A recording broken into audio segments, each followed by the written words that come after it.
ان الحمد لله نحمده ونستعينه ونستغفره ونعوذ بالله من شرور انفسنا ومن سيئات اعمالنا من يهده الله فلا مضل له ومن يضلل فلا هادي له واشهد ان لا اله الا الله وحده لا شريك له واشهد ان محمدا عبده ورسوله اما بعد فإن خير الحديث كتاب الله وخير الهدي هدي محمد صلى الله عليه وآله وسلم وشر الأمور محدثاتها وكل محدثة بدعة وكل بدعة ضلالة وكل ضلالة في النار.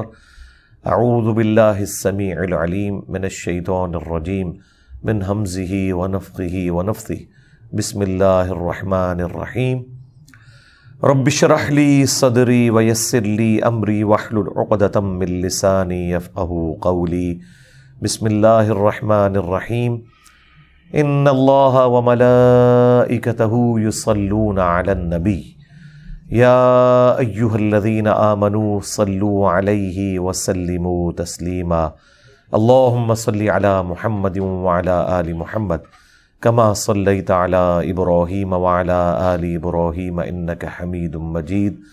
اللهم بارك على محمد وعلى آل محمد كما باركت على إبراهيم وعلى آل إبراهيم إنك حميد مجيد. اللهم ربنا آتنا في الدنيا حسنة وفي الآخرة حسنة وقنا عذاب النار. ربنا آتنا من لدنك رحمة وهيئ لنا من امرنا رشدا. حسبنا الله ونعم الوكيل. يا حي يا قيوم برحمتك استغيث ولا حول ولا قوة الا بالله العلی العظیم. آمین. الحمدللہ آج 28 مئی 2023 کو سنڈے کے دن ہماری یہ قرآن کلاس نمبر 150 نمبر انشاءاللہ ہونے جا رہی ہے. سورہ یونس کی چند آیات باقی ہیں. انشاءاللہ آج ہماری سورہ یونس مکمل ہو جائے گی اللہ کے فضل سے. پچھلی دفعہ ہم نے آیت نمبر 97 کے اوپر اپنی گفتگو کنکلوڈ کی تھی. اب آیت نمبر 98 آنورڈ سیدنا یونس علی نبینا وعلیہ الصلاۃ والسلام کی قوم کا ذکر آ رہا ہے. دیکھیں اللہ تعالیٰ کی یہ سنت ہے کہ اللہ تعالیٰ جب بھی کسی قوم میں کسی رسول کو مبعوث کرتا ہے تو وہ وہاں جا کر دھمکی لگاتے ہیں کہ ہم پر ایمان لے آؤ نہیں تو بڑے دن کا عذاب تمہیں آ پکڑے گا. اور وہ بڑا دن ان قوموں کے لیے ایام اللہ بن جاتا ہے. جس طرح کہ حضرت موسیٰ علیہ السلام کے مخالفین کے لیے فرعونیوں کے لیے بخاری مسلم میں آیا کہ 10 محرم کا دن ایام اللہ بن گیا کہ اس دن فرعونی ڈبو دیے گئے. اسی طریقے سے قوم نوح جس دن ڈبوئی گئی وہ ان کے لیے ایام اللہ میں سے ایک یوم تھا، اللہ کے بڑے بڑے فیصلوں کے دنوں میں سے ایک دن. تو رسول ہمیشہ یہ دعوت دیتے ہیں کہ ہم پر ایمان لاؤ، اور اگر ایمان نہیں لاؤ گے تو بڑے دن کا عذاب تمہیں آ پکڑے گا. اور الٹیمیٹلی عذاب آتا ہے اور اللہ تبارک و تعالیٰ اہل ایمان کو انبیاء کے ساتھ بچا لیتا ہے اور مخالفین کو تباہ و برباد کر دیتا ہے. کبھی سمندری طوفان کی شکل میں، کبھی آسمان سے پتھروں کی بارش کی شکل میں، کبھی تیز آندھیوں کے عذاب کی شکل میں، کبھی زمین میں دھسائے جانے کی شکل میں. مختلف شکلوں میں اللہ تعالیٰ کے عذابات آتے ہیں. اور یہ رسولوں کے کیس میں ہے کیونکہ اللہ تعالیٰ نے پیٹ رول رسولوں کے کیس میں بیان کیا ہے. کتب اللہ لأغلبن انا ورسلی. اللہ تعالیٰ نے اپنی ڈیسٹنی میں، تقدیر میں یہ بات لکھ دی ہے کہ بے شک میرے رسول اور میں ہی غالب رہوں گا. تو ظاہر ہے کہ رسولوں کا غلبہ اسی صورت میں ہوگا کہ جب رسول دھمکی لگانے کے بعد خود قتل نہ ہو جائے بلکہ ان کے مخالفین تباہ ہو جائیں اور رسولوں کو اور اہل ایمان کو اللہ تعالیٰ بچا لے. ایک ایکسیپشنل کیس سیدنا عیسیٰ علیہ السلام کا ہوا ہے کہ اس وقت تو ان کے مخالفین تباہ و برباد نہیں ہوئے. حضرت عیسیٰ علیہ السلام کو اللہ تعالیٰ نے زندہ آسمانوں پہ اٹھا لیا. یہ ایک یونیک ایکسیپشنل کیس ہے. لیکن اس کے بعد سے اب تک یہودی اللہ تعالیٰ کے زیر عتاب ہیں اس حوالے سے کہ انہوں نے اپنی روش درست نہیں کی اور پھر آخری عذاب کا کوڑا حضرت عیسیٰ علیہ السلام کے ذریعے ہی پڑے گا ان یہودیوں پر، اور وہ جب دنیا میں آئیں گے تو پھر یہودیوں کے خلاف قتال کریں گے۔ دنیا میں ان کا دوبارہ آنے کا مقصد ایک اعتبار سے اس حساب سے بھی بن جاتا ہے کہ انہوں نے اپنی مبارک زندگی میں اپنے مخالفین کے اوپر عذاب نہیں دیکھا تھا، وہ اب جب دوبارہ دنیا میں آئیں گے نا تو وہ عذاب اللہ تعالیٰ ان کے ذریعے ان کے مخالفین پر نازل فرمائے گا۔ یہ بھی ایک حکمت ہے حضرت عیسیٰ علیہ السلام کی دوبارہ دنیا میں آنے کی، اگرچہ یہ ان کی اولادیں ہیں لیکن روش تو انہوں نے نہیں چھوڑی۔ ایک اور ایکسیپشن ہے وہ یونس علیہ السلام کی ہے۔ ان کے کیس میں تو اللہ تعالیٰ نے بالکل ڈیفرنٹ ایک فیصلہ فرمایا کہ یونس علیہ السلام کی قوم نے جب عذاب کے آثار دیکھے تو انہوں نے توبہ کی اور اللہ تعالیٰ نے ان سب کا ایمان قبول کر لیا، اور وہ قرآن میں آتا ہے کہ 1,00,000 سے بھی زیادہ لوگ تھے جو سارے کے سارے ایک دن میں مسلمان ہو گئے۔ یعنی یونس علیہ السلام کی سال ہر سال کی تبلیغ نے کوئی اثر نہیں دکھایا، جب عذاب کے آثار نظر آئے تو انہوں نے ایمان قبول کر لیا۔ یہ صرف یونس علیہ السلام کی قوم نہیں، باقی قوموں کے بارے میں بھی سورۃ الانبیاء میں آیا کہ جب کبھی بھی رسولوں کے مخالفین پر عذاب آتا تھا تو مخالفین اس عذاب کے وقت پھر چیخیں مارتے تھے اور کہتے تھے کہ یا اللہ ہمیں ایک دفعہ چھوڑ دے، اب ہم تیرے نبی کو مانیں گے۔ سب سے بڑا خبیث فرعون، اس کے بارے میں قرآن میں سورہ یونس میں ہی ہم پڑھ چکے ہیں کہ اس نے بھی موت کے وقت کہا تھا کہ میں ایمان لاتا ہوں موسیٰ علیہ السلام کے رب پر، بنو اسرائیل کے رب پر، اور پھر اللہ تعالیٰ نے جواب میں فرمایا آن، اس وقت اب ایمان لے کر آیا، اس وقت ایمان لانا تجھے کوئی فائدہ نہیں دے گا۔ جو جامعہ ترمذی میں بھی حدیث ہے کہ موت کے غرغرے سے پہلے پہلے توبہ قبول ہے۔ یہ جو موت کا غرغرہ ہے نا، یہ امتوں کے کیسز میں عذاب کے آثار کا سامنے نظر آنا ہے۔ وہ پوری قوم کے لیے موت کے غرغرے کا وقت ہے، اگرچہ وہ ان پہ نظر نہیں آئی ہے لیکن وہ اللہ کا فیصلہ ہو چکا ہے، وہ اب انہوں نے کنفرم مرنا ہی مرنا ہے۔ وہ آثار جب نظر آنا شروع ہوئے تو باقی قومیں بھی آہو بکا کرتی تھیں، اس قوم نے بھی آہو بکا کیا اور اللہ تعالیٰ نے ان کے کیس میں وہ سن لیا اور انہیں بچا لیا۔ اور جب یونس علیہ السلام واپس آئے وہ تو دنگ رہ گئے کہ یہ کیا ہوا، میں تو انہیں عذاب کا وعدہ دے کے گیا تھا، یہ سارے کے سارے زندہ سلامت ہیں۔ اور اس سے بڑھ کر ان کو حیرانگی یہ ہوئی کہ وہ سب کے سب لوگ ایمان بھی لے آئے۔ تو اب حضرت یونس علیہ السلام کو وہ غم تو بھول گیا کہ میرا دیا ہوا وعدہ پورا نہیں ہوا۔ ظاہر ہے ایک امبیرسمنٹ تو تھی کہ آپ قوم کو کہہ کے یہ نکلے ہیں کہ اب تم پہ عذاب آئے گا، اور عذاب نہیں آیا، تو امبیرسمنٹ تو حضرت یونس علیہ السلام نے فیل کی، لیکن اس کی کمپنسیشن اللہ نے اس حوالے سے کر دی کہ جو ان کا مقصد ہے وہ پورا ہو گیا کہ لوگ ایمان لے آئے۔ آپ سورۃ الاعراف میں، سورہ ہود میں بھی دیکھیں گے کہ جب کبھی قوموں پر عذاب آتا ہے تو اینڈ پہ وہ قوم کا پیغمبر عذاب دیکھنے کے بعد اپنی قوم سے مخاطب ہو کے کہتا ہے کہ میری قوم، میں نے تو بڑی کوشش کی تھی کہ تمہیں اس عذاب سے بچا لیتا لیکن تم خود گمراہی پر تلے ہوئے تھے۔ تو عذاب کے بعد بھی قوموں کا درد پیغمبروں کے سینے میں رہتا ہے، ایک نیچرل چیز ہے، رقیق القلب ہوتے ہیں نا جو پیغمبر ہوتے ہیں۔ تو یہاں پر جب انہوں نے دیکھا سب ایمان لے ہیں تو ظاہر ہے کہ وہ ایک ہیپی اینڈنگ ہوئی ہے۔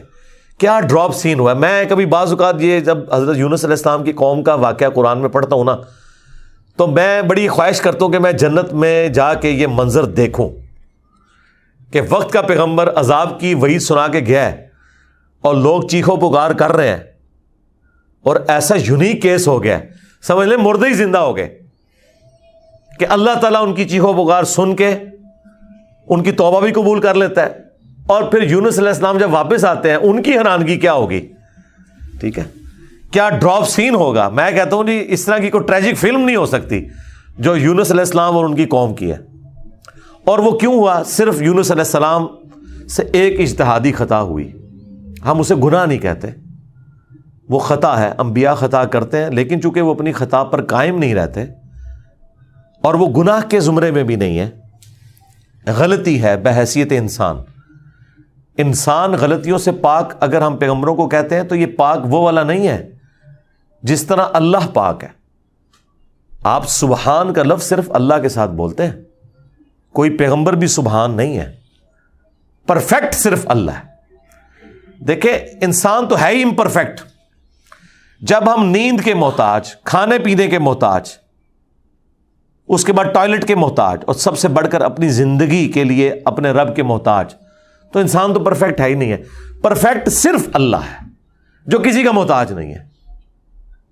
غلطیوں سے پاک صرف اللہ ہے، باقی غلطی تو کسی سے ہو سکتی ہے. لیکن پیغمبر کو ہم جو کہتے ہیں نا کہ پیغمبر غلطیوں سے معصوم ہے، عصمت انبیاء کا عقیدہ، اس کا مطلب یہ ہے کہ وہ گناہ نہیں کرتے. خطا بہرحال ان سے ہو جاتی ہے، اور خطا جب ہوتی ہے تو اللہ تعالیٰ ان کی ریمیڈی فرماتا ہے، ان کی اصلاح کرتا ہے. وہ اپنی خطا پر قائم نہیں رہتے، رجوع کر لیتے ہیں، اور جب رجوع کرتے ہیں تو امت کے لیے وہ رول ماڈل ہوتے ہیں. آج کی ڈیٹ میں رسول اللہ صلی اللہ علیہ وآلہ وسلم معصوم ہے کہ اگر زندگی میں کوئی اجتہادی خطا ان سے ہوئی تو اللہ تعالیٰ نے اس کی ریمیڈی فرما دی اور پھر اس غلطی کو معاف کر دیا. وہ گناہ نہیں تھا، یہ ذہن میں رکھیے گا. گناہ اور غلطی میں فرق ہے. گناہ وہ ہوتا ہے کہ جو پوری وعید معلوم ہونے کے باوجود انسان وہ ایکٹیویٹی پرفارم کر لے. اجتہادی خطا یہ ہوتی ہے کہ وہ ایک ایسی صورتحال اس کے سامنے آئے جس میں اس کے سامنے دو آپشن موجود ہوں، اور اس میں سے وہ ایک ایسا آپشن اڈاپٹ کر لے جو اللہ کی مرضی نہ ہو، اور جو اللہ کی مرضی والا آپشن ہے اسے وہ ترک کر دے. اور یہ وہ بدنیتی پہ نہیں کر رہا، اس کی سمجھ میں ہے ہی ہے اس کا آپشن، وہ نافرمانی سمجھ کے نہیں کر رہا. جس طرح نبی علیہ السلام نے کیا، غزوہ بدر کے قیدیوں کو چھوڑ دیا. سورہ محمد میں یہ آیت نازل ہو چکی بھی تھی کہ جب تک فتنہ مکمل طور پر ختم نہیں ہو جاتا آپ نے ان کو قتل کرنا ہے، اپنے مخالفین کو. قتال کی آپ کو اجازت دی گئی. سورہ محمد کا نام ہی سورہ قتال ہے. ہاں، جب فتنہ ختم ہو جائے اس کے بعد جو جنگیں ہوں گی نا، اس کے بعد آپ کی مرضی ہے، چاہے تو فدیہ لے کے کافر قیدیوں کو چھوڑ دیں اور چاہے آپ انہیں قتل کریں. اب بدر کے بعد فتنہ تو ختم نہیں ہوا تھا، لیکن نبی علیہ السلام نے یہ ایزیوم کیا کہ 70 سردار ان کے مر گئے، ان کی کمر ٹوٹ گئی، وہ جو 70 ہم نے قیدی کیے ہیں چلو ہم انہیں فدیہ لے کے چھوڑ دیتے ہیں، شاید یہ لوگ اسلام قبول کر لیں. اپنی شرافت کی وجہ سے نبی علیہ السلام نے ایسا کیا. تو اس پہ پھر اللہ تعالیٰ نے سورۃ الانفال میں آیت نمبر 67 68 میں فرمایا کہ اگر وہ پہلے آیت نازل نہ ہوئی ہوتی نا سورہ محمد کی تو ہم تمہیں عذاب دیتے اس عمل کے اوپر جو تم نے غزوہ بدر کے قیدیوں کو چھوڑ دیا، کیونکہ فتنہ تو ابھی ختم نہیں ہوا، تمہارا کام تھا قتل کرتے. اور حضرت عمر کا مشورہ بھی یہی تھا بخاری مسلم میں. لیکن نبی علیہ السلام اور حضرت ابوبکر اپنی شفقت کی وجہ سے انہوں نے یہ پلی لی کہ وہ آیت میں آیا نا کہ فتنہ جب ختم ہو جائے تو پھر تمہاری مرضی ہے، تو ہم یہ زیوم کرتے ہیں کہ فتنہ ختم ہو گیا. یہ بدنیتی کی وجہ سے نہیں تھا، واقعی انہوں نے یہ زیوم کیا تھا. لیکن وہ کس قسم کے ناہنجار لوگ تھے. حضرت عمر رضی اللہ تعالیٰ عنہ نے یہ کنکلوڈ کیا کہ نہیں، یہ اس قابل ہیں، یہ قتل ہونے چاہیے. بہرحال وہ اجتہادی خطا اللہ تعالیٰ نے معاف کی. اس طرح باقی انبیاء کرام کے بارے میں حضرت آدم علیہ السلام کی غلطی کا ذکر ہے. موسیٰ علیہ السلام سے بندہ مر گیا تھا، نوح علیہ السلام نے اپنے کافر بیٹے کے لیے دعا کر دی تھی. حالانکہ آج ایک مسلمان، عام مسلمان کو بھی پتہ ہے کہ کافر کی مغفرت نہیں ہو سکتی. تو نوح علیہ السلام کو کیا نہیں پتہ تھا؟ بس وہ وقتی طور پر ایک سمجھ لیں ایک باپ کی حیثیت سے ان کا دل پسیج گیا. انہوں نے کہا یا اللہ تو نے وعدہ کیا تھا مجھ سے کہ تو مجھے اور میرے گھر والوں کو بچائے گا، تو میرا بیٹا بھی تو میرے گھر والا تھا. تو اللہ تعالیٰ نے فرمایا کہ اس چیز کا سوال نہ کر جس کے بارے میں تجھے علم نہیں ہے. بڑا کریٹیکل جملہ تھا، اس میں مسئلہ تقدیر بھی چھپا ہوا ہے. ایک تو سمپل معنی ہے کہ اس بارے میں مجھ سے سوال کیوں کر رہا ہے؟ تم نے کب یہ ایزیوم کر لیا کہ تمہارے گھر والے اگر کفر کریں گے تو میں انہیں چھوڑ دوں گا؟ گھر والوں سے مراد وہ گھر والے تھے جو ایمان لے کر آئیں گے. آپ کی بیوی نہیں لائی، ایک بیٹا نہیں لایا، باقی گھر والے لے آئے ایمان، تو بچ گئے. اور دوسرا یہ جو جملہ تھا نا کہ اس چیز کا سوال نہ کر جس کے بارے میں تجھے علم نہیں، سورہ ہود میں آیت نمبر 46 میں. اور اے نوح جاہلوں میں شمار نہ ہو، یہ بڑا سخت جملہ ہے. یہ مسئلہ تقدیر کی طرف اشارہ ہے کہ تجھے نہیں پتا کہ میری تقدیر میں یہ لکھا ہے کہ یہ نبی کا بیٹا ہونے کے باوجود بھی اللہ کے علم میں یہ جہنمی ہے. وہ اللہ تعالیٰ نے اسے جہنمی نہیں بنایا بلکہ اپنے کرتوتوں کی وجہ سے. تو اللہ کی تقدیر کے اوپر تو کسی کا بھی علم نہیں ہے نا جب تک اللہ تعالیٰ مطلع نہ کر دے. یہ بہت کریٹیکل ایشو ہے، اس لیے میں نے الگ سے ایک ویڈیو اس پہ ریکارڈ کروائی ہے. عصمت انبیاء کا عقیدہ، اس کا ٹائٹل ہے انبیاء گناہ نہیں کرتے. یہ ہمیں جو عصمت انبیاء کا عقیدہ بتایا گیا وہ یہ ہے کہ نعوذ باللہ انبیاء کے اندر گناہ کرنے کی حص ہی نہیں ہوتی. یعنی انبیاء کرام جو ہے ان کے ساتھ وہ کمزوریاں بشری اٹیچ نہیں ہیں جو باقی انسانوں کے ساتھ اٹیچ ہیں. اگر یہ بات ہوتی تو انبیاء کی فضیلت ہی نہ ہوتی. انبیاء کی فضیلت ہے ہی اس وجہ سے کہ وہ بشری کمزوریوں پر اوور کم کرتے ہوئے اللہ کے خوف کی وجہ سے گناہوں سے بچ جاتے ہیں. ادروائز پھر فرشتوں میں اور انسانوں میں کوئی فرق ہی نہ رہ جائے. تو یہ ہے اصل چیز جو انہیں فضیلت میں لے جاتی ہے عام انسانوں کی نسبت، کہ وہ اللہ کا اتنا خوف رکھتے ہیں کہ وہ گناہوں سے بچتے ہیں. رہی لغزش، اجتہادی خطا، وہ ہو سکتی ہے. تو میں نے وہ انبیاء گناہ نہیں کرتے اس میں تفصیل کے ساتھ واقعات مختلف قرآن سے بیان کیے ہیں. سورہ یوسف میں ہے کہ اس عورت نے یوسف کا قصد کیا، یوسف بھی عورت کا قصد کر لیتا اگر اپنے رب کی برہان نہ دیکھتا. اب اندازہ کریں، اللہ تعالیٰ فرما رہا ہے کہ یوسف علیہ السلام بھی اس برائی میں پڑ جاتے اگر اللہ تعالیٰ انہیں ایک خاص نشانی نہ دکھاتا. وہ قرآن میں تو رپورٹ نہیں ہوئی، اسرائیلی روایتوں میں آتا ہے کہ اللہ تعالیٰ نے اس وقت حضرت یوسف علیہ السلام کو اپنے والد کی شبیہ دکھا دی تھی حضرت یعقوب علیہ السلام کی، اور وہ انگلی سے یوں اشارہ کر رہے تھے کہ یہ کام نہیں کرنا تم نے. یا اس وقت شیطان بھیانک شکل میں انہیں نظر آ گیا کہ یہ شیطان مجھ سے برائی کا کام کروانے لگا ہے. بہرحال کوئی نشانی اللہ نے دکھائی ہے، قرآن میں ہے، اور اس کی وجہ سے وہ برائی سے بچے ہیں. اس کا مطلب ہے کہ ان میں مادہ موجود تھا لیکن اللہ نے انہیں بچایا ایک نشانی کے ذریعے. تو انبیاء کی اللہ تعالیٰ حفاظت کر لیتا ہے. یونس علیہ السلام سے جو آپ سمجھ لیں اجتہادی خطا، جسے ہم گناہ نہیں کہتے، وہ یہ ہوئی کہ جب مقررہ وقت کے اوپر قوم یونس ایمان نہیں لے کر آئی تو یونس علیہ السلام نے انہیں کہا کہ اب 3 دن بعد عذاب آ جائے گا. جو اللہ نے وعدہ کیا تھا کہ یہ ان کا سمجھ لیں ٹائم اینڈ ہو رہا ہے، اس ٹائم لائن کے بعد عذاب آنا ہے. لیکن ساتھ یہ ضروری تھا کہ اللہ تعالیٰ کی وحی کا انتظار کرنا ہے اس علاقے کو چھوڑنے سے پہلے. تمام انبیاء جب قوموں کو وحی سناتے ہیں نا تو پھر اللہ تعالیٰ کی وحی کی اجازت کے بعد اس علاقے کو چھوڑتے ہیں. نبی اسلام نے بھی ہجرت دیکھیں اینڈ پہ کی ہے، ایویں نہیں، مطلب آپ خود سے نہیں نکلے، اللہ تعالیٰ کی وحی کے ذریعے نکلے. قرآن میں سورۃ الانفال میں آیا تھا کہ یہ جب کافر کہتے تھے نا کہ ہم پر عذاب کیوں نہیں نازل ہوتا، ہم نبی کا انکار کر رہے ہیں، تو اللہ تعالیٰ نے فرمایا کہ جب تک اے نبی تم ان میں موجود ہو ہم ان کو عذاب نہیں دیں گے. اللہ کی سنت ہے کہ جب کبھی کسی قوم کو عذاب دینا ہوتا ہے نا تو اس قوم میں سے انبیاء اور اہل ایمان کو الگ کرتا ہے، پھر باقی کی قوم پر عذاب آتا ہے. اور وہ اللہ تعالیٰ نے نکالا اور غزوہ بدر میں لا کے ڈبویا ان کو، جس طرح فرعونیوں کو اپنے محلات سے نکال کے سمندر میں غرق کیا تھا، مشرکین عرب کو اپنے گھروں سے نکال کر بدر میں ڈبویا صحابہ کرام کی تلواروں کے ذریعے. یہ عذاب استیصال کی ایک قسط ان پر آئی تھی. تو یونس علیہ السلام نے ازیوم کیا کہ ظاہر ہے کہ اس کے بعد عذاب تو آنا ہی ہے، لیکن ان کی شان اس سے بلند تھی کہ وہ وحی کا انتظار کیے بغیر نکل گئے. بس جب وہ نکلے، جس کشتی میں سوار ہوئے، وہ کشتی جو ہے وہ بھنور میں پھنس گئی، اور ان کی اپنی ایک نارمز چل رہی تھیں کہ اگر کشتی بھنور میں پھنس جائے تو یہ اس چیز کی علامت ہے کہ کوئی غلام اپنے آقا کی اجازت کے بغیر بھاگ کر آ گیا.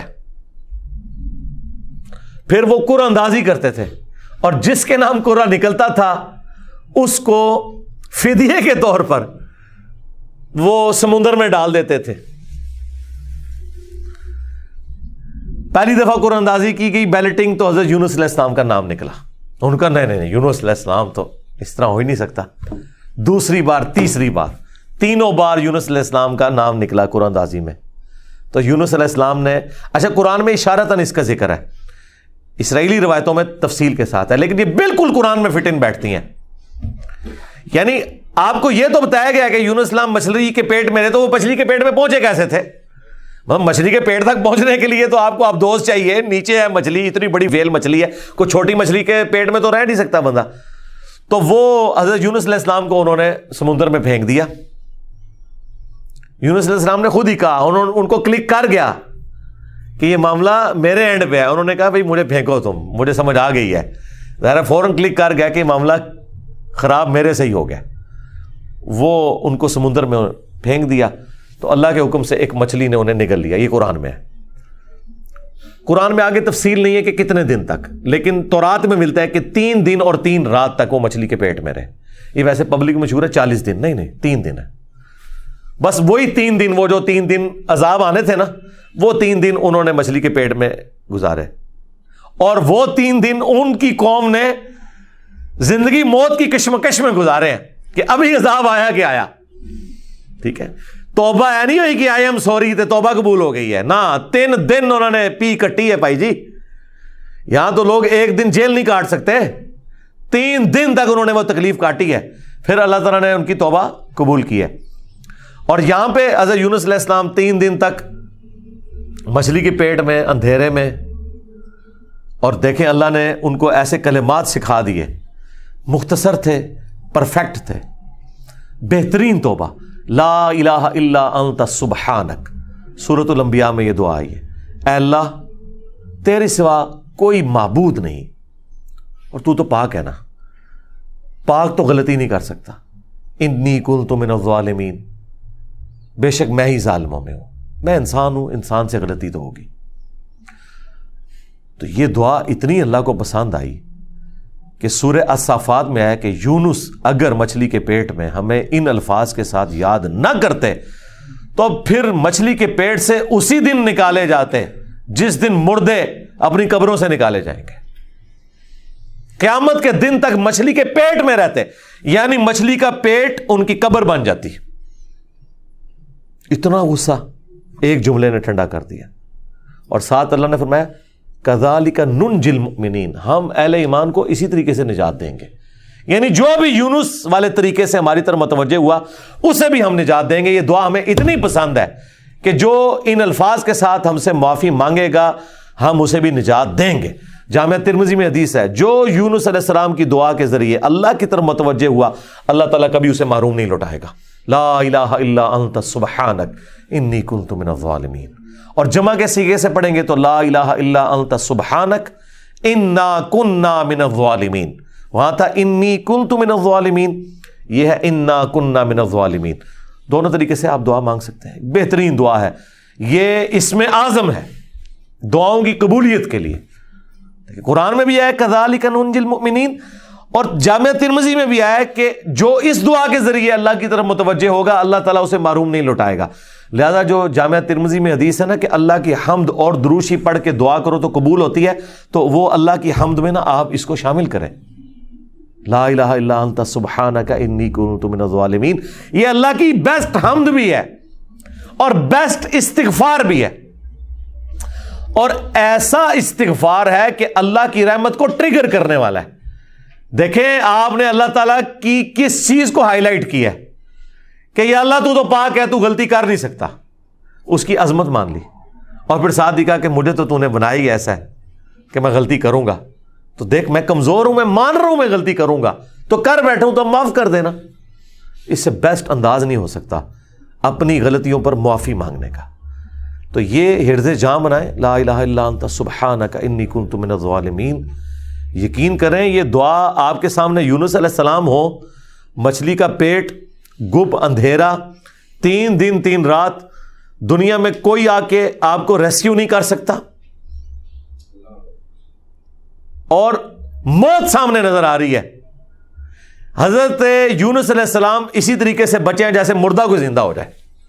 اور یہاں لوگ کہتے ہیں بڑا گرم ذکر ہے جی، خوشبو لا کے کرنا چاہیے اور صاف ستھری جگہ. بھائی جس نے یہ کیا تھا اس سے زیادہ تعفن والی جگہ کوئی نہیں تھی، مچھلی کا پیٹ. یہ تو چلتے پھرتے، نہ اس کے لیے وضو ہونا شرط ہے، نہ اس کے لیے غسل ہونا شرط ہے، اس کے لیے صرف ایک نیک نیتی کے ساتھ اللہ کی طرف متوجہ ہونا شرط ہے کہ آپ مان لیں کہ آپ کمزور ہیں، طاقتور وہ ہے. آپ غلطی کریں گے وہ غلطی نہیں کرتا، آپ معافی مانگیں گے وہ معافی دینے والا ہے.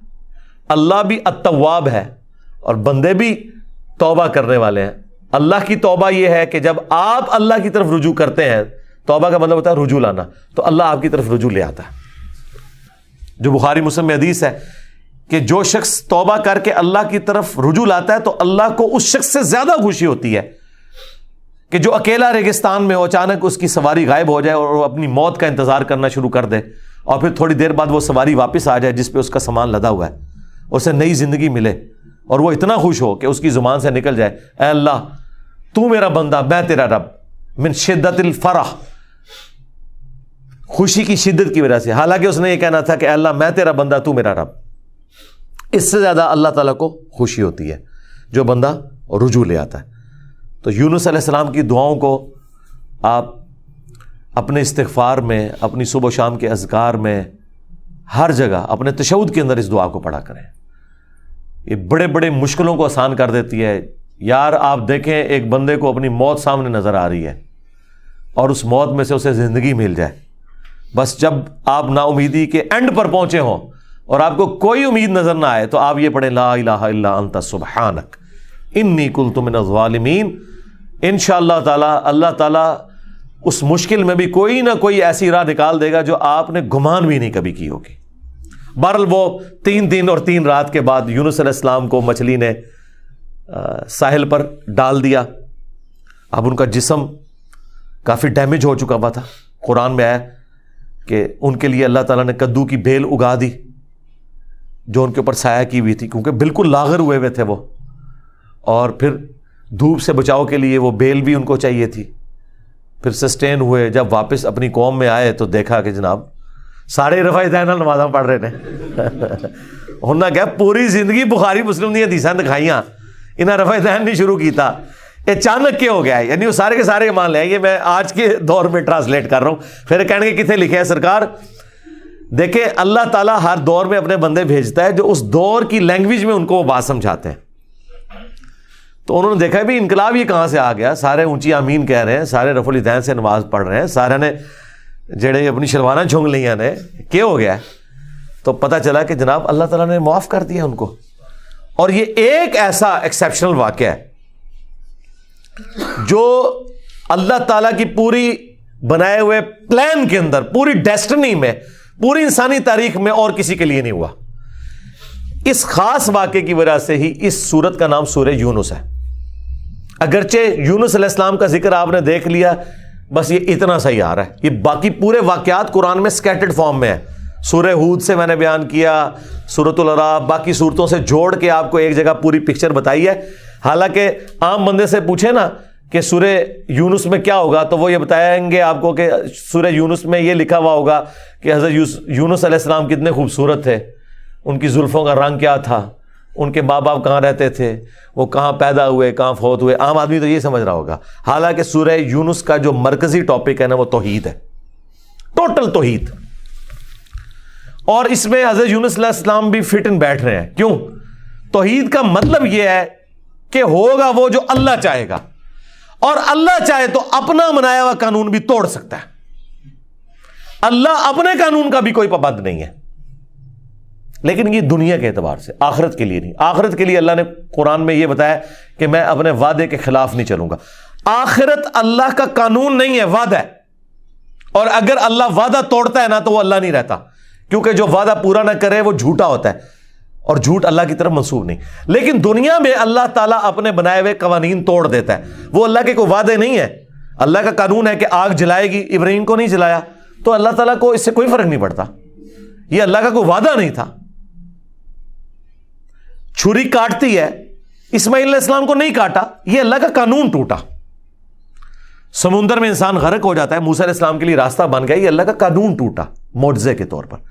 آخرت میں کوئی قانون نہیں ٹوٹے گا۔ جو مواہد دنیا سے گیا، اللہ کا تابع فرمان، پیغمبروں کا مطیع، پھر اس پہ تقدیر غالب نہیں آئے گی کہ نہیں جی اے تیری میں ایک گل سنبھال کے رکھی ہے لہذا تو زیرو نل ملٹیپلائی ہو گیا، نہیں، وہاں بھائی نیکیاں تولی جائیں گی، چاہے گناہوں کے پلڑے میں بڑے سے بڑا گناہ بھی آ گیا شرک کے سوا، اور نیکیاں بھاری ہو گئی تو اللہ تعالیٰ کسی کو یہ کہے گا کہ بھی نہیں کہ بالکل دوتے اے زیرو زیرو ہی بچے ہیں، نہیں، بس یہ میرا وعدہ ہے کہ میں بچا لوں گا۔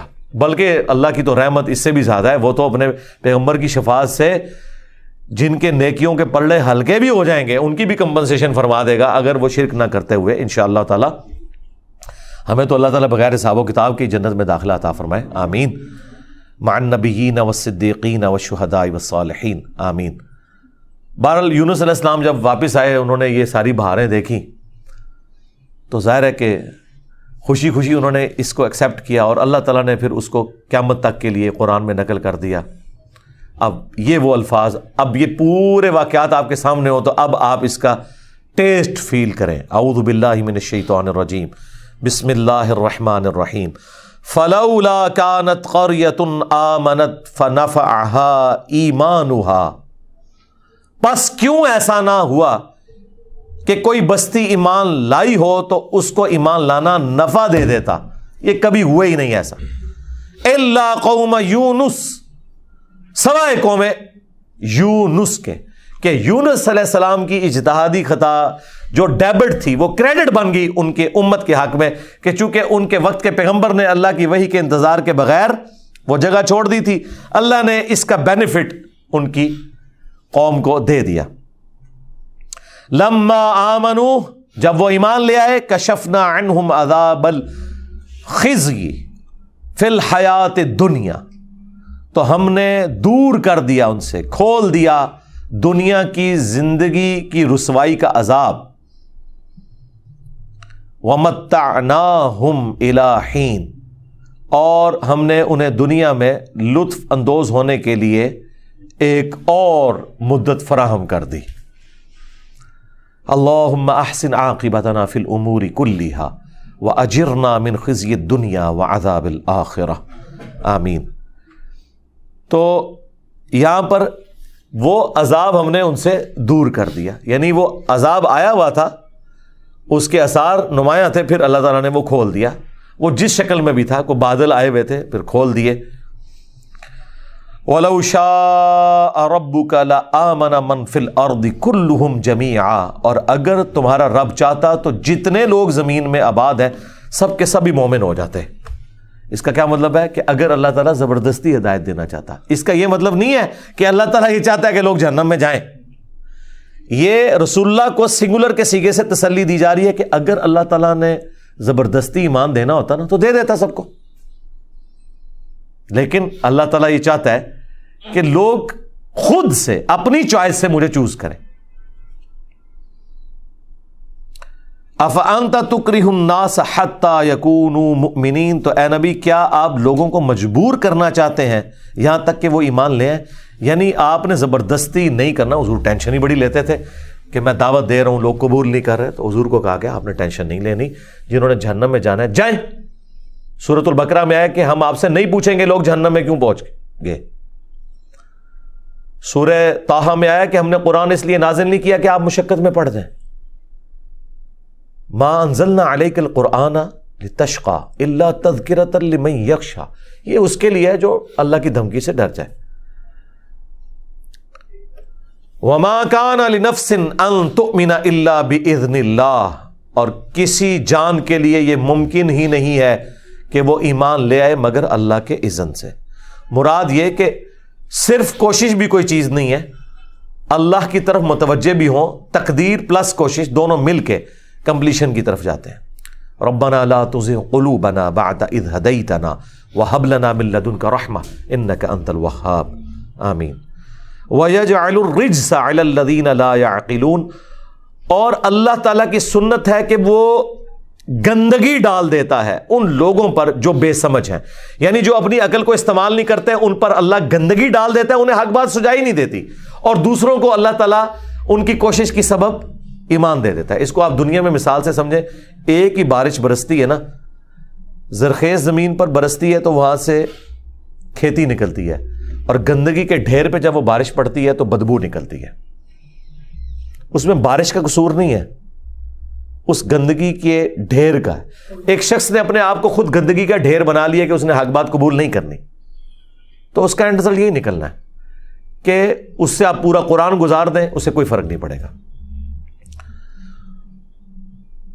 قُلِ انظُرُوا مَاذَا فِي السَّمَاوَاتِ وَالْأَرْضِ، اے نبی ان سے فرماؤ کہ غور کر کے دیکھو آسمانوں اور زمین میں جو اللہ کی قدرت کے اتنے بڑے بڑے کرشمے ہیں، فزیکل فینومینا آف نیچر۔ وَمَا تُغْنِ الْآيَاتُ وَالنُّذُرُ عَنْ قَوْمٍ لَا يُؤْمِنُونَ، لیکن اللہ تعالیٰ کی نشانیاں قدرت کی اور پیغمبر جو ڈر سنانے کے لیے آتے ہیں وہ ان لوگوں کو نفع نہیں دے سکتے کہ جو ایمان نہیں لانا چاہتے ان کا کوئی علاج نہیں ہے. وہی ڈاکٹر صاحب جو فرمایا کرتے تھے نا کہ سوئے ہوئے شخص کو تو آپ جگا سکتے ہیں, جو آنکھیں بند کر کے مکرا بن کے لیٹا ہے وہ تو پہلے ہی جاگ رہا ہے, اب آپ اس کو کہہ رہے ہیں آنکھیں کھول, وہ کیوں کھولے؟ اس کا کوئی علاج نہیں ہے. فَهَلْ يَنْتَظِرُونَ إِلَّا مِثْلَ أَيَّامِ الَّذِينَ خَلَوْا مِنْ قَبْلِهِمْ, پس یہ مشرکین عرب کیا انتظار میں ہیں اس طرح کے عذاب کے کہ جو ان سے اگلے قوموں کے اوپر گزر چکا, کہ ان پہ بھی وہی عذاب آ جائے. قُلْ فَانْتَظِرُوا, اے نبی ان سے فرماؤ کہ تم بھی انتظار کرو. اِنِّي مَعَكُم مِّنَ الْمُنْتَظِرِينَ, میں بھی تمہارے ساتھ انتظار کرنے والوں میں شامل ہوں. پھر یہ انتظار ختم ہوا. غزوہ بدر عذاب کی پہلی قسط تھی مشرکین عرب پہ, پھر غزوہ خندق جس میں مشرکین عرب نے مسلمانوں کو پاور پھر الٹیمیٹلی صلح حدیبیہ پہ جا کے تسلیم کر لیا. حضور کے کیس میں جو عذاب استیصال ہے وہ صحابہ کی تلواروں کے ذریعے آیا, سورہ التوبہ آیت نمبر 14. جس طرح اگلی قوموں پر عذاب آتا تھا اللہ تعالیٰ کی طرف سے چنگھاڑ کی شکل میں, طوفان کی شکل میں, پتھروں کی بارش کی شکل میں, یہ ایک ڈیفرنٹ اس حوالے سے موڈ تھا, عذاب ہے تھا بہرحال. ثم ننجی رسولنا والذین آمنوا کذالک, پھر ہم بچا لیں گے اپنے رسولوں کو اور جو ایمان لے کر آئے, بے شک ایسا ہی ہوا کرتا تھا. حقا علینا ننجی المؤمنین, یہ ہم پر مومنین کا حق ہے کہ ہم انہیں نجات دیں گے. یہ صحابہ کرام کو بھی تسلی دی جا رہی ہے کہ آپ کے کیس میں بھی الٹیمیٹلی ایک دن آئے گا کہ آپ کے پیغمبر اور آپ رسول اللہ کے جو جانثار ساتھی ہیں ان کو نجات ملے گی اور آپ کے مخالفین تباہ و برباد ہوں گے. بہرحال یہاں پہ اللہ کی رحمت کا بھی ایک ظہور ہوا کہ فتح مکہ کے موقع پر جب وہ آخری آفر دی گئی سورہ توبہ والی کہ یا تو ایمان لے آؤ ورنہ 4 مہینے کا ٹائم ہے, عذاب استیصال آئے گا اور قتل کیے جاؤ گے, تو اللہ کا شکر ہے کہ ان لوگوں نے اسلام قبول کر لیا. حالانکہ اللہ تعالیٰ کا 2/3 قرآن مکی دھمکیوں پر مشتمل تھا, جس میں دیکھیں کتنی بڑی بڑی دھمکیاں. یہاں سے تو صحابہ نے کنکلوڈ کیا ہوگا کہ سارے قریش ہی برباد ہو جائیں گے, لیکن میں وہ آج بھی عمر سیریز جب دیکھتا ہوں نا تو یقین کریں کیفیت طاری ہو جاتی ہے. کہاں 2/3 مکی قرآن کہ عذاب آ جائے گا, عذاب آ جائے گا, ایمان لے آؤ, ایمان لے آؤ, اور آخر میں معافی کی اناؤنسمنٹ ہو گئی ہے.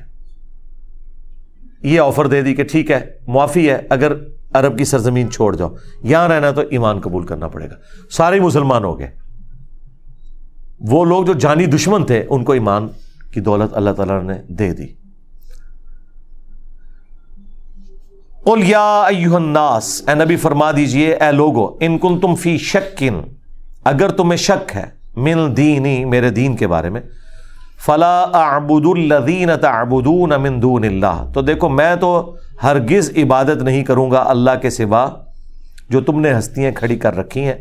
ولیکن اعبد اللہ الذی یتوفاکم, بلکہ میں تو عبادت کروں گا اس اللہ کی جو تمہیں موت دیتا ہے. زندگی موت کس کے ہاتھ میں؟ اللہ کے ہاتھ. اس میں ایک انڈائریکٹ دعوت بھی چلی گئی کہ جن ہستیوں سے مجھے ڈرا رہے ہو نا وہ میرے نفع نقصان کی مالک نہیں ہو سکتی ہیں. زندگی موت اللہ کے ہاتھ میں.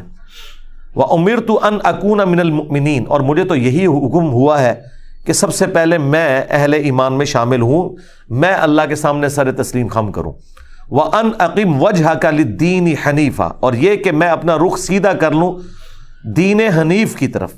حنیفہ کہتے ہیں سب سے ٹوٹ کر ایک اللہ کا ہو جانے والا. یہ حضرت ابراہیم علیہ السلام کی خوبی تھی.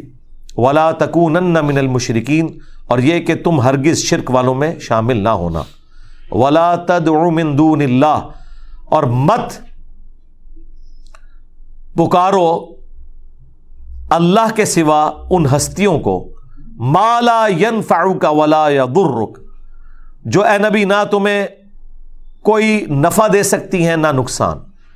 فَإِن فَعَلْتَ, اگر آپ نے ایسا کیا, فَإِنَّكَ إِذًا مِّنَ الظَّالِمِينَ, تو پھر آپ بھی ظالموں میں شامل ہو جائیں گے. یہ نبی علیہ السلام کو سنگولر کے سیغے سے خطاب ہے, لیکن بیسیکلی آپ کے ذریعے پوری امت کو خطاب ہے کہ آپ نے پکارنا کس کو ہے؟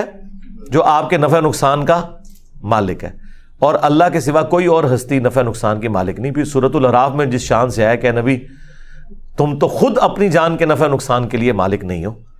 اور اسی پہ میری وہ حال ہی میں ویڈیو آئی ہے جو میں خواہش رکھتا تھا کہ مرنے سے پہلے ایک ایسی ویڈیو ریکارڈ کرواؤں 2.25 گھنٹے کی, جس میں وہ توحید بیان ہو جو اللہ تعالیٰ نے قرآن میں انبیاء کی توحید بیان کی ہے. شیطانی توحید، شیطانی بابوں کا فتنہ، اس عنوان سے وہ ویڈیو ہے، اس میں میں نے آلموسٹ اس قسم کی ساری آیات کور کی ہیں. اب وہ مشہور زمانہ آیت آ رہی ہے جو میں نے دعا صرف اللہ ہی سے ریسرچ پیپر میں بھی لکھی ہے، کئی دفعہ بیان بھی کی ہے. یہ آیت جو ہے وہ سورہ الزمر میں بھی آتی ہے اور سورہ یونس میں بھی. وَإِن يَمْسَسْكَ اللَّهُ بِضُرٍّ فَلَا كَاشِفَ لَهُ إِلَّا هُوَ. اگر اللہ تعالیٰ کسی کو پکڑ لے سختی میں، تکلیف میں ڈال دے، تو اس تکلیف کو کوئی دور نہیں کر سکتا سوائے اس اللہ کے. اللہ اکبر.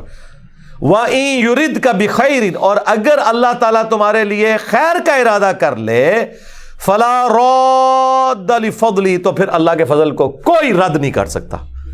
اللہ اکبر کبیرہ. اسی کانٹیکسٹ میں وہ دعا ہے جو بخاری اور مسلم دونوں میں موجود ہے. حضرت معاویہ رضی اللہ تعالیٰ عنہ نے خط لکھا مغیرہ ابن شعبہ کو اور کہا کہ مجھے آپ کوئی ایسی دعا بتائیں جو آپ نے خود رسول اللہ سے سیکھی ہو صلی اللہ علیہ وآلہ وسلم. تو پھر انہوں نے جوابی خط لکھا جو بخاری مسلم دونوں میں ہے کہ نبی علیہ السلام ہر فرض نماز کے بعد پڑھا کرتے تھے لا الہ الا اللہ وحدہ لا شریک لہ لہ الملک ولہ الحمد وہو علی کل شیء قدیر اللہم لا مانع لما اعطیت ولا معطی لما منعت ولا ينفع ذا الجد منک الجد. اے اللہ، اس کو کوئی منع نہیں کر سکتا جس کو تو عطا کر دے، اور جسے تو منع کر دے اسے کوئی عطا نہیں کر سکتا، اور کسی بھی شخص کو اس کا کوئی عہدہ تیرے مقابلے پر نفع نہیں دے سکتا. یعنی اسی آیت کو ٹرانسلیٹ کیا ہوا ہے حضور نے دعا میں، اللہم لا مانع لما اعطیت، اے اللہ جسے تو عطا کر دے کوئی منع کر ہی نہیں سکتا اسے، ولا معطی لما منعت، اللہ اکبر، ولا ينفع ذا الجد منک الجد، جس سے تو منع کر دے اسے کوئی عطا نہیں کر سکتا، اور بڑے سے بڑے انسان کو اس کا کوئی دنیاوی عہدہ کوئی فائدہ نہیں پہنچا سکتا تیرے مقابلے پر. یہی عقیدہ یہاں پہ. اب دیکھ لیں ان آیات اور ان دعاؤں کے ہوتے ہوئے بابدشاہی کوئی نہیں. ہاں، اللہ تعالی اگر کسی کو پکڑ لے تکلیف میں تو کوئی اس کی تکلیف دور نہیں کر سکتا. لہری تکلیفیں ذرا گننی شروع کریں. کیا پیشاب کا بند ہو جانا تکلیف نہیں ہے؟ ہاں جی، جن کا بند ہوا ہے ذرا ان سے پوچھیں یا ان کے گھر والوں سے پوچھیں کہ ان کو کس حالت میں ہاسپٹل لے کے جاتے ہیں. تو اللہ تعالیٰ فرما رہا ہے نا، کہتے ہیں کہاں لکھا ہوا ہے؟ قرآن میں لکھا ہوا ہے اگر اللہ تعالیٰ کسی کو پکڑ لے تکلیف کے ساتھ تو اس کی تکلیف کو دور نہیں کر سکتا. اس کو ٹرانسلیٹ کر لیں کہ اللہ تعالیٰ اگر کسی کا پیشاب بند کر دے تو اس کو کوئی دور نہیں کر سکتا. باقی دنیا میں علاج اللہ نے رکھے ہوئے ہیں، وہ ظاہر ڈاکٹر کے پاس آپ کو جانا پڑے گا، اور ڈاکٹر بھی اتنا ہی علاج کر سکتا ہے جتنا کر سکتا ہے. اگر ڈاکٹر سے بھی اوپر ہو جائے تو بالکل نہیں، پھر وہ موت ہی نے اس کا صفایا کرنا ہے. لیکن بہرحال اللہ تعالیٰ نے دنیا کو اسباب کے ساتھ جوڑا ہوا ہے. وہ اللہ ہی نے سجھایا ہے کہ اس کا علاج یوں سرجری ہوگی، وہ اتنی آسانی سے نہیں ہوتا. ہاں، جب وہ پیشاب والی نالی داخل کرتے ہیں نا تو بڑے بڑے بزرگ کی بھی چیخیں نکل جاتی ہیں. ہاں، جن کے بارے میں آپ کہتے ہیں لا خوف علیہم ولا هم یحزنون، ان کو نہ کوئی خوف ہوتا ہے نہ کوئی غم ہوتا ہے. وہ جب پیشاب والی وہ نالی داخل کرتے ہیں تو پتہ چل جاتا ہے ایک بار انسان کو، تکلیف سے گزرنا پڑتا ہے.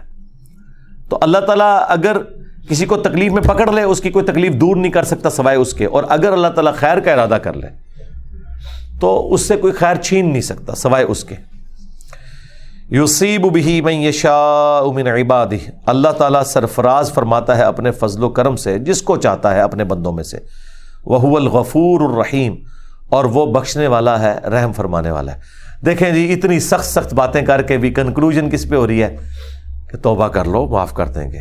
خیر ہے، دھمکی کے بعد، عذاب کی دھمکی دینے کے بعد پھر آفر لگائی جا رہی ہے. یہ اللہ تعالیٰ کا ہی رحم ہے. یہ حقیقت بات ہے کہ اللہ سے بڑھ کر کوئی رحم فرمانے والا نہیں ہے. اللہ تعالیٰ کا یہ بھی رخ ہے جو دیکھنے والی چیز ہے کہ اللہ تعالیٰ دھمکیاں دیتا ہے لیکن اینڈ پہ کہتا ہے کہ معافی مانگ لو، چھوڑ دوں گا. اچھا، ہم لوگ یہ سمجھتے ہیں کہ اللہ تعالیٰ یہ کہتا ہے کہ کام چک کے رکھو، معافی مانگو میں چھوڑاں گا، اور اس امید پہ معافی مانگو گے پھر گناہ کراں گا، اپنی اصلاح نہیں کرے گا. یہ چیز نہیں ہے. ہاں، وہ سورہ نحل میں، سورہ النساء میں آیا ہے کہ جو لوگ توبہ کریں اور اپنی اصلاح کر لیں تو اس کے بعد اپنے رب کو غفور الرحیم پائیں گے. جو بار بار یہ حرکت کرتا ہے اور اس نیت سے کرتا ہے وہ اللہ کے ساتھ مذاق کر رہا ہے. بار بار گناہ ہونا اور اس پہ توبہ کرنا معافی یقینی ہے، لیکن توبہ اس امید پہ کرنا کہ میں ابھی تو توبہ کر لیتا ہوں بعد کام پا لاں گا، تو وہ توبہ کی ہی نہیں اس نے، 2 نمبر ہے۔ ہاں اس وقت تو پورے خلوص سے کی، بعد میں پھر بشری تقاضے کی وجہ سے ہو گیا، خیر ہے، وہ تو بھائی آپ قیامت تک بھی گناہ کرتے رہے۔ وہ مسلم شریف کی حدیث ہے کہ زمین و آسمان گناہوں کے بھی کوئی بھر کے لے آئے میری بارگاہ میں قیامت کے دن، اور اس نے شرک نہ کیا ہوا، میں درگزر کر دوں گا۔ ہاں وہ الگ بات ہے، وہ آپ نے معافی مانگنی ہے، لیکن اللہ تعالیٰ کا خوف بھی رکھنا ہے۔ یہ جو آیت ہے وَإِن يَمْسَسْكَ اللَّهُ بِضُرٍّ فَلَا كَاشِفَ لَهُ إِلَّا هُوَ، اس پہ 1-1.5 گھنٹے کا درس اور ہو سکتا تھا۔ توحید سے متعلق 10 دھوکے، یہ میری ویڈیو آپ دیکھیں۔ مجھے اپنے بعد تم سے شرک کا خوف نہیں، یہ ویڈیو دیکھیں۔ دعا صرف اللہ ہی سے، یہ ویڈیو دیکھیں۔ اور میرا ریسرچ پیپر ہے دعا صرف اللہ ہی سے، اس میں بھی میں نے اس آیت کو سینٹرڈ کیا ہے اور توحید بیان کیا، اور حال ہی میں جو 1.25 گھنٹے کی ویڈیو ہے، میں کہتا ہوں جی توحید پہ اب باقی ویڈیوز چھوڑ دیں، پہلے نمبر پہ یہ ویڈیو دکھائیں۔ شیطانی توحید، شیطانی بابوں کا فتنہ، یعنی جس چیز کو انہوں نے شیطانی توحید کہا تھا وہ اصل میں رحمانی توحید تھی، اور جس کو یہ توحید بنا کے پیش کر رہے تھے بابوں کو بیچ میں ڈال کے کہ ان کی بھی عبادت کرنی ہے، یہ بھی مشکل کشاں ہے، وہ اصل میں شیطانی توحید تھی۔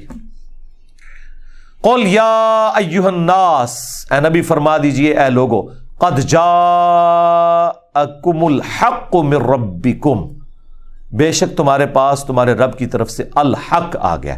کیا؟ قرآن۔ وبالحق انزلناہ وبالحق نزل، سورہ بنی اسرائیل میں ہے کہ یہ قرآن حق کے ساتھ نازل کیا ہم نے، اور یہ حق کے ساتھ نازل ہوا۔ حق عربی زبان میں پرپس فل کو بھی کہتے ہیں، با مقصد چیز، اور حق سچائی کو بھی کہتے ہیں۔ تو اے لوگو الٹیمیٹ ٹروتھ وہ یہ قرآن کی شکل میں تمہارے پاس آ چکا ہے۔ فمن اہتدی، تو جو کوئی ہدایت کی روش اختیار کرے گا، فانما یہتدی لنفسی، تو اس کی ہدایت کا فائدہ بھی اسی کو ہوگا۔ یعنی کسی کو یہ وہم نہ ہے کہ یہ جو اللہ کہتا ہے نا کہ مجھے مانو، ایک اللہ کو مانو، قیامت کو مان لو، پیغمبروں کو مانو، کوئی اللہ اس سے کوئی بینیفٹ لینے والا ہے، نہیں۔ جو ہدایت پر آئے گا تو اپنے ہی نفع کو، ومن ضل، اور جو گمراہی کی روش اختیار کرے گا، فانما یضل علیہا، تو اس کی گمراہی کا وبال بھی اسی پر ہوگا۔ وما انا علیکم بوکیل، اور اے نبی ساتھ ان کو یہ بھی بتا دو کہ میں تم پر کوئی وکیل نہیں ہوں، نگران نہیں ہوں، یعنی اس حوالے سے بھی کوئی وکیل نہیں ہوں کہ میں تمہیں بار بار دعوت دوں اور پھر میں چیک کروں کہ دعوت قبول کر رہے ہو یا نہیں، جب تک قبول کر نہ لو اس وقت تک تمہیں دعوت دیتا رہوں۔ اور اس حوالے سے بھی کوئی وکیل نہیں ہوں کہ قیامت کے دن اللہ کی بارگاہ میں تمہارا مقدمہ لڑوں جبکہ تم نے حق بات قبول نہیں کی۔ جو بخاری مسلم میں آیا ہے کہ دیکھو میں نے تمہیں بتا دیا کہ تم نے جانوروں کی زکوٰۃ دینی ہے، ایسا نہ ہو قیامت کے دن کوئی شخص اپنی گردن پہ اونٹ اٹھائے ہوئے ہو، اونٹ کس نے اٹھانا ہے، اونٹ چڑھا ہوگا اس کی گردن پہ عذاب کے طور پہ، اور وہ چیخے مارے اغثنی یا رسول اللہ، جو ہم اپنی اسکول لائف میں بیج لگایا کرتے تھے، یا رسول اللہ ہماری مدد کیجئے۔ اور یہ جو الفاظ بخاری مسلم کی جس حدیث میں ہے نا، اس میں تو مطلب ہی کچھ اور ہے اغثنی یا رسول اللہ کا، کہ تم کہو گے اغثنی یا رسول اللہ، اور میں کہوں گا میں نے دنیا میں تمہیں بتا دیا تھا، آج میں تمہارے کچھ کام نہیں آؤں گا۔ کسی کی گردن پہ گائے سوار ہو، کسی کی گردن پر بکری سوار ہو اور وہ چیخیں مار رہا ہو، میں نے اللہ کا پیغام تم تک پہنچا دیا تھا۔ اور یہ بات یہاں پہ بھی آ رہی ہے، وما انا علیکم بوکیل، اے نبی آپ ان سے کہہ دیں، کیونکہ کل کے سیغے سے یہ آیت شروع ہوئی تھی، میں تمہارے اوپر کوئی وکیل بھی نہیں ہوں۔ ہاں جی، میں نے کوئی تمہاری طرف سے اس طرح کا مقدمہ نہیں لڑنا کہ تم اللہ کے باغی ہو۔ ہاں اللہ تعالیٰ جب اذن دے گا اور پھر فرمائے گا کہ فلاں شخص کی سفارش آپ کریں، تو وہ بھی اللہ کے اذن سے رسول اللہ کریں گے، خود دھونس اور زبردستی سے آپ علیہ السلام سفارش نہیں کر سکتے، سیدھی سی بات ہے۔ تو اے نبی فرما دو کہ میں تم پر کوئی وکیل بھی نہیں ہوں۔ سورہ صاد میں تو آیا وما انا من المتکلفین، اے نبی یہ بھی فرما دو میں تکلف کرنے والوں میں سے نہیں ہوں۔ اچھا دیکھیں، یہاں پہ تکلف کے ساتھ بات کرنا نا خوش اخلاقی سمجھا جاتا ہے، یعنی جو بندہ اسٹریٹ فارورڈ ہوتا ہے کہتے ہیں انہوں گال کرنے تمیز نہیں ہے، اور رسول اللہ کی خوبی یہ بیان کی جا رہی ہے کہ آپ اسٹریٹ فارورڈ ہیں، وما انا من المتکلفین، اے نبی فرما دو میں کوئی تکلف کرنے والے نہیں ہوں۔ اچھا یہ آیت پتہ کہاں آئی ہے؟ جب سورہ صاد کنکلوڈ ہو رہی ہے قصہ آدم اور ابلیس کے اوپر، اور وہاں پہ اللہ تعالیٰ فرماتا ہے کہ جب شیطان نے کہا نا کہ میں تیرے بندوں کو گمراہ کر کے جہنم میں لے جاؤں گا، تو اللہ تعالیٰ فرمائے گا کہ میرا وعدہ بھی پھر سچا ہے کہ جو لوگ تیرے راستے پر چلیں گے تجھے بھی اور تیرے ماننے والوں کو میں جہنم میں پھینک دوں گا۔ دنیا میں ویسے آپ کسی بڑے بندے کو یہ دھمکی لگائیں نا کہ میں تیرے بندے اغوا کر لوں گا، تو وہ آگے سے پتہ کیا کہتا ہے؟ میں تکنا کون میرے بندے اغوا کرتا ہے؟ تیری جرت میرے بندے تو چک سکے۔ اور اللہ کیا کہہ رہا ہے؟ جب شیطان نے دھمکی لگائی نا میں تیرے بندوں کو اغوا کر کے جہنم میں لے جاؤں گا، اللہ نے کہا کہ اچھا میرے بندے اگر تیرے ساتھ لگتے ہیں جائیں جہنم میں، میرا کیا لینا دینا اس کے ساتھ؟ میں کوئی حفاظت نہیں ان کی کروں گا، میں نے پیغمبروں اور کتابوں کے ذریعے بتا دیا ہے، اب انہوں نے جہنم میں جانا ہے تو جائیں۔ اور پھر آیت آئی کہ اے نبی فرما دو وما انا من المتکلفین، میں کوئی تکلف کرنے والا نہیں، میں اسٹریٹ فارورڈ منہ پہ بات کرنے والا ہوں کہ تمہیں ایک بہت گمبھیر معاملہ درپیش ہونے والا ہے، مر کے اپنے رب کے حضور پیش ہونا ہے۔ یہ بہت سیریس کریشن ہے انسان کو جو اللہ نے بنایا ہے۔ اچھا دیکھیں اللہ نے انسان کو کتنا سیریس لیا ہوا ہے۔ قرآن پڑھیں تو آپ کو لگے گا، یعنی یہ اگر مخلوق کے لیے مثال بیان کی جائے نا کہ کسی شخص کی زندگی موت کا مسئلہ کسی مسئلے کو بنا لینا، اب اللہ تعالیٰ تو ظاہر ان چیزوں سے پاک ہے، اللہ تعالیٰ نے سب سے بڑا مسئلہ انسان کو بنایا ہوا ہے، چھڑنا نہیں میں تمہوں۔ اور انسان دیکھیں کتنا بے فکر ہے، وہ کہتا ہے جو کچھ بھی ہے تیرے محبوب کی امت سے ہے، اور محبوب کو کہا جا رہا ہے آپ کہیں وما انا علیکم بوکیل، اے نبی تم فرما دو میں کوئی تمہاری طرف وکالت کرنے والا نہیں ہوں۔ اب مجھے بتائیں میں اس کے بعد یہ کیوں نہ کہوں کہ مرنے سے پہلے اے مسلمان کر لے اس پہ غور، کتابوں کا خدا اور ہے، بابوں کا خدا اور، کتابوں کا پیغمبر اور ہے۔ یہ کتابوں کا پیغمبر وہ ہے جو یہ کہتا ہے وما انا علیکم بوکیل وما انا من المتکلفین، اور یہاں کہتے ہیں کہ جی وہ زبردستی بابے چھڑا لیں، اور بابے کو کسی نے کھنگڑ نہیں دینا۔ جو شفاعت بالاذن ہے اس کو ہم مانتے ہیں، شفاعت سے متعلق صحیح عقیدہ وہ میری ویڈیو آپ دیکھ لیں، وہ ہم مانتے ہیں۔ وہ شفاعت صرف نبی علیہ السلام نہیں کریں گے، تمام انبیاء کریں گے، فرشتے کریں گے، اللہ کے نیک بندے بھی شفاعت کریں گے، لیکن اللہ کے اذن کے ساتھ۔ واتبع ما یوحى الیک، اور اے نبی آپ بھی خود پیروی کریں اس وحی کی جو آپ کی طرف آ رہی ہے۔ یار یہ قرآن کی خوبصورتی ہے، نبی علیہ السلام کو بھی اسی طریقے سے قرآن و سنت کو فالو کرنا ہے جس طرح آپ کے امتیوں کو۔ آپ ذرا اس کا ٹیسٹ فیل کریں کہ اللہ کے مطیع ہونے میں اللہ کی نظر میں ایک گنہگار شخص ایک پیغمبر کے برابر ہے۔ اس نے بھی 5 وقت نماز پڑھنی ہے، اس نے بھی پڑھنی ہے، مرتبے کی بات نہیں ہو رہی، اوبیڈینسی کی بات ہو رہی ہے۔ وہ بھی غلط کام کرے گا تو قرآن میں 3 جگہ آ گیا، سورہ یونس میں آپ پڑھ چکے ہیں، سورہ الانعام میں، سورہ الزمر میں، قل انی اخاف ان عصیت ربی عذاب یوم عظیم، اے نبی تم فرماؤ کہ میں تو خود ڈرتا ہوں اس بات سے کہ بالفرض اگر میں نے بھی اپنے رب کی نافرمانی کی تو بڑے دن کا عذاب مجھے بھی آ پکڑے گا، اندازہ کرو۔ اور پھر اس پہ جو مور ہے بخاری مسلم کی حدیث، اے نبی کی بیٹی فاطمہ میرے مال سے جو لینا ہے لے لے، اگر اللہ کے حضور تو پکڑی گئی تو میں تیرے کچھ کام نہیں آؤں گا۔ اے نبی کے چچا عباس، اے نبی کی پھوپھی صفیہ، ایک ایک رشتے کو حضور نے خطاب کر کے کہا، کیونکہ سورہ شعراء میں آیت نازل ہوئی تھی کہ اے نبی اپنے قریبی رشتہ داروں کو ڈر سنائیے، پھر حضور نے ایسا ڈر سنایا۔ اب اندازہ کریں اگر حضرت عباس، حضرت صفیہ اور سب سے بڑھ کر سیدہ فاطمہ کا یہ اسٹیٹس ہے کہ حضور ان سے کہہ رہے ہیں کہ اگر اللہ کے حضور پکڑے گئے تو میں کچھ کام نہیں آؤں گا، اگرچہ وہ قطعی جنتی ہیں، تو بابے شاہی کوئی نہیں، کہتے نہیں ہے کہ تو آ گیا بابے شاہی کوئی نہیں۔ سرکار پورے قرآن کا خلاصہ ہی ہے کہ بابے شاہی کوئی نہیں۔ ہاں یہ ایک ایک شعر جو ہے نا ہمارا، یہ پورے قرآن کا خلاصہ ہے، یہ ڈاکٹرن ہے، یہ فلسفی ہے پوری، جو ظاہر ہے کہ جب آپ کوئی سلوگن کوئی جملہ بولتے ہیں تو وہ سارے کے ساری چیزوں کو ایک جگہ جمع کر رہا ہوتا ہے۔ فَبِأَيِّ آلَاءِ رَبِّكُمَا تُكَذِّبَانِ، یہ ایک سلوگن ہے، اس کے پیچھے قیامت مضمر ہے، تم اپنے رب کی کون کون سی قدرت کی نشانیوں کو جھٹلاؤ گے، وہ ہر نشانی اس کے اندر شامل ہے۔ تو اے نبی آپ بھی اتباع کریں اس وحی کی جو آپ کی طرف کی جا رہی ہے، وَاصْبِرْ، اور صبر اختیار کریں، حَتَّى يَحْكُمَ اللَّهُ، یہاں تک کہ اللہ کا حکم عذاب آ جائے آپ کے مخالفین پہ۔ اب یہ مکی قرآن ہے، اس وقت تو حضور کو نہیں پتا کہ اللہ کے ڈیوائن پلان میں کیا ہے، کیونکہ 13 سال ہو گئے، 125 بندے مسلمان ہوئے ہیں، اب حضور انتظار میں ہے کہ اب ظاہر مخالفین بار بار کہتے تھے کہ بھئی اتنا عرصہ ہو گیا تم دھمکیاں لگاؤ کہ عذاب آ جائے گا، تو عذاب تو کوئی نہیں آ رہا. تو حضور کو پھر بار بار تسلی دی جا رہی ہے. پھر اللہ تعالیٰ نے تو یہاں تک بھی بیان کیا ہے کہ دیکھو نوح کو دیکھو، 950 سال اس نے صبر کیا ہے. آپ کے 13 سال تو 950 سال کے مقابلے میں شاہی کوئی نہیں ہے. تو حضور کو سورہ ہود میں ہے کہ ہم انبیاء کے واقعات آپ سے اس لیے بیان کرتے ہیں تاکہ آپ کا دل مضبوط کریں ہم، کہ اگر اگلے انبیاء کو ان تمام تکالیف سے گزرنا پڑا ہے تو آپ کو بھی آج گزرنا پڑ رہا ہے. تو یہ اللہ کی سنت ہے کہ اس تکلیف سے آپ کو گزرنا پڑے گا. وَاصْبِرْ حَتَّى يَحْكُمَ اللَّهُ، صبر کیجئے یہاں تک کہ اللہ کا حکم آ جائے. وَهُوَ خَيْرُ الْحَاكِمِينَ، اور وہی سب سے بہتر فیصلہ فرمانے والا ہے. اس سے یہ بھی پتہ چل گیا کہ نبی کا کوئی اختیار نہیں ہے عذاب لانے میں، معجزہ دکھانے میں. اللہ نے فیصلہ کرنا ہے کہ کب عذاب آنا ہے، کب معجزہ دکھانا ہے. اب اس وقت نیکسٹ اسٹریٹجی آپ نے کیا اڈاپٹ کرنی ہے، ایک ایک چیز کا فیصلہ اللہ نے کرنا ہے. میں نے سورہ یونس کے تعارف میں آپ کو ایک بات کی تھی کہ اگر میں صفاتی نام اس سورت کا کوئی رکھوں تو یہ سورہ توحید ہے. جتنی سخت توحید سورہ یونس کے اندر بیان ہوئی ہے، یا اس کے بعد سورۃ الانعام وہ ہماری الحمدللہ گزر چکی، یا پھر اس کے بعد سورہ الزمر آئے گی، یہ 3 صورتیں ہیں بالکل جسے کہتے ہیں نا ننگی تلوار کی مانند توحید کے اعتبار سے. اور سورہ یونس تو کمال ہے جی.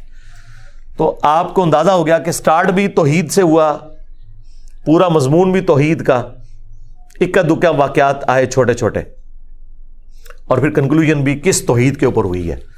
وہ توحید جو اللہ تعالیٰ نے اپنے پیغمبروں کو دی تھی وہ سورہ یونس کے اندر بیان ہوئی ہے. یعنی مجھے جب کوئی مشورہ مانگتا ہے نا تو میں اسے کہتا ہوں قرآن کی توحید سیکھنی ہے تو 3 صورتیں پڑھ لو، سورۃ الانعام، سورہ یونس اور سورہ الزمر. اور پھر مجھے بتاؤ کہ آج کے یہ کلمہ گو مسلمان کہلوانے کے حقدار ہیں، کہیں دور دور تک اس توحید کے ساتھ ان کا کوئی تعلق ہے جو قرآن میں اللہ تعالیٰ نے بیان کی ہے. نیکسٹ انشاءاللہ 151 نمبر کلاس سورہ ہود کے اوپر ہے. انبیاء کرام کے جو واقعات ہیں نا تفصیل کے ساتھ، جو عموماً انباء الرسل جنہیں کہا جاتا ہے اور لوگ بڑے دلچسپی سے سنتے ہیں، وہ قرآن کی 2 صورتیں ہیں. ایک ہم کور کر چکے ہیں سورۃ الاعراف، اور سورۃ الاعراف میں بھی جن انبیاء کی تفصیلات نہیں نہ آئی زیادہ وہ سورہ ہود میں آ جائیں گی. سورہ ہود اور سورۃ الاعراف، اور اس میں بھی پہلے نمبر پہ سورہ ہود. قرآن میں آپ نے اگر انبیاء کرام کے حالات، ان کی قوموں کا ایٹیچیوڈ ان کے ساتھ کیا تھا، ایک ایک کر کے وہ جو سکیٹرڈ فارم میں ہے نا، قوم نوح کا ذکر، قوم سمود کا ذکر، قوم عاد کا ذکر، قوم شعیب کا ذکر، وہ ایک جگہ اگر کہیں پہ جمع ہے نا تو سورہ ہود ہے. یہ بھی کمال کی صورت ہے. تو یہ ایک لمبی صورت ہے، اور اس کے اینڈ پہ جا کے وہ آیات آتی ہے کہ ہم انبیاء کے واقعات آپ سے اس لیے بیان کرتے ہیں کہ اے نبی آپ کا دل ہم مضبوط کریں اس وحی کے اوپر، کہ جب آپ ان اگلے انبیاء کے واقعات سنیں گے کہ انہیں کن کن تکلیفوں سے گزرنا پڑا، ان کے ماننے والوں کو کیا کیا مصیبتیں جھیلنی پڑی، تو پھر آپ کے لیے اپنی تکلیفیں جھیلنا آسان ہو جائیں گی. یہ جو آیت ہے یہ سورہ ہود کے اینڈ پہ آتی ہے، اور واقعی سورہ ہود اس قابل تھی کہ یہ آیت سورہ ہود میں ہوتی، اور کسی صورت میں یہ آیت نہیں آئی ہے جس شان سے سورہ ہود کے اندر آئی ہے. تو یہ ٹاپ آف لسٹ 2 صورتیں ہیں، سورۃ الاعراف اور سورہ ہود، جو قرآن میں جن لوگوں کو وہ اگلے لوگوں کے واقعات پڑھنے کا بڑا شوق ہوتا ہے نا کہ جی کو واقعہ سناؤ، تو وہ جھوٹے واقعات لوگ سناتے ہیں. آپ نے اگر سچے واقعات اللہ کے پیغمبروں کے پڑھنے ہیں نا تو سورۃ الاعراف اور سورہ ہود یہ 2 صورتیں ہیں جن میں کئی ایک انبیاء کے واقعات بیان ہوئے ہیں. تفصیلی اگر آپ سورۃ القصص ہے اس میں حضرت موسیٰ علیہ السلام کو سینٹرڈ کیا گیا ہے. سورہ یوسف جیسی تو صورت ہی کوئی نہیں پورے قرآن میں. یہ واحد صورت ہے جو ایک ہی پیغمبر کے حالات زندگی پہ ہے. قرآن کا حسن ہے یہ سورہ یوسف، وہ ایک یونیک صورت ہے. اس کے قریب قریب اگر کوئی اور صورت ہے وہ سورۃ القصص ہے جس میں صرف ایک پیغمبر کے حالات زندگی ہیں، حضرت موسیٰ علیہ السلام کے، بالکل اسی سٹائل پہ ہے جس سٹائل پہ سورہ یوسف ہے. تو اگر سورہ یوسف کے قریب قریب کوئی اس جوڑے کی ہے تو سورہ قصص ہے. لیکن یہ جو 2 صورتیں ہیں سورۃ الاعراف جو ہم پڑھ چکے اور سورہ ہود جو 151 نمبر کلاس میں ہم انشاءاللہ کور کریں گے، اس میں تو تمام انبیاء جو بڑے بڑے 6 رسول ہیں جن کا ذکر قرآن میں سب سے زیادہ ملتا ہے ان کے تفصیلی واقعات ذکر ہوں گے انشاءاللہ تعالی. سبحانک اللہم وبحمدک اشہد ان لا الہ الا انت استغفرک واتوب الیک وما علینا الا البلاغ المبین. جزاکم اللہ خیرا.